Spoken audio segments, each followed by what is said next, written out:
In this video, I'll show you how to add audio to PowerPoint on Mac. It is important to make sure you have the most recent version of PowerPoint before doing this because the functionality varies considerably.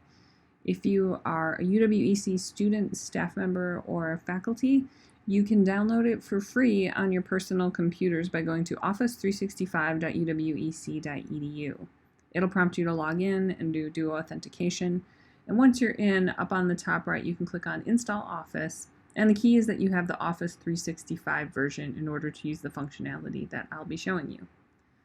Back over to PowerPoint, the first step, of course, is to design your slides with your content. Try to use images and make the slides interesting without a lot of text on them.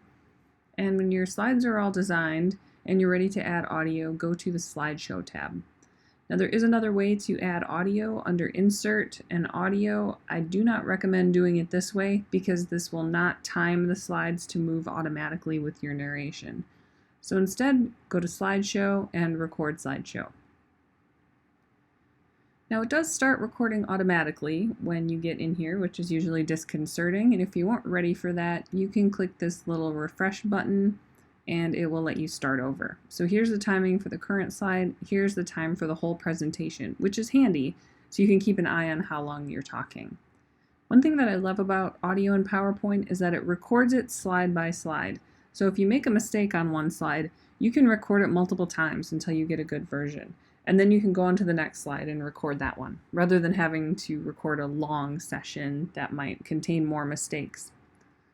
So when you're ready to record again, hit the play button and you'll see the time move, and that means you're recording.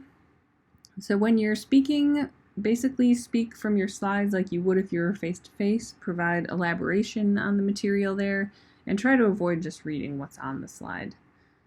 When you're ready to move on to the next slide, if this one went well and you are on a roll, then stop talking for just a second and click the advance button down here. Then when you see the time move on here again, then continue talking.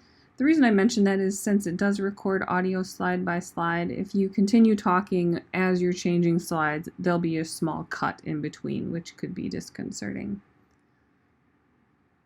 And whenever you're ready, when you're all done, you can hit pause and then end show. And it will ask you if you want to save the timings. If you do, hit yes. And I just recorded a few slides here. Really cool thing is, later on, if you come back and you listen to it and you realize this one doesn't sound good, you can click on it here and go into Record Slideshow, and you can re-record this slide.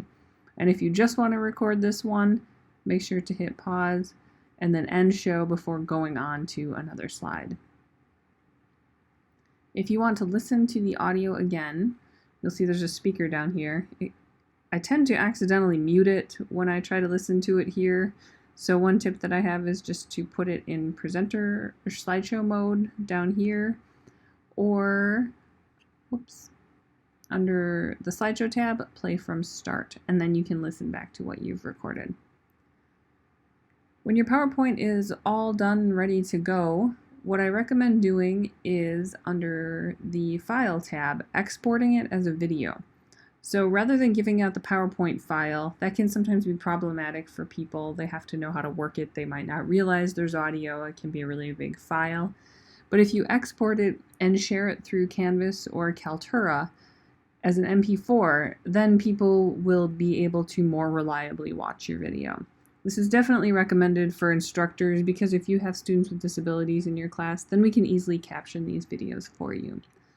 So when you go into export, the option that you should choose is mp4, and I usually leave it on presentation quality.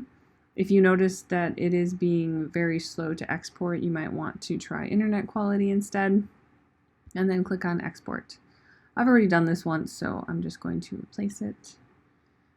And your progress indicator is down here at the bottom. If you have a lot of slides with a lot of audio, it can take a long time to export.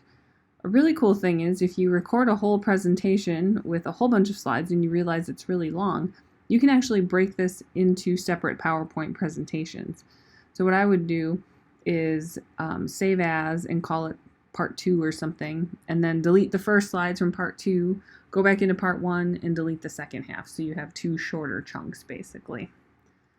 So now it is done exporting, has not told me anything, but I have an mp4 saved on my computer, and in another video I will show you how to add that to Canvas and or Kaltura.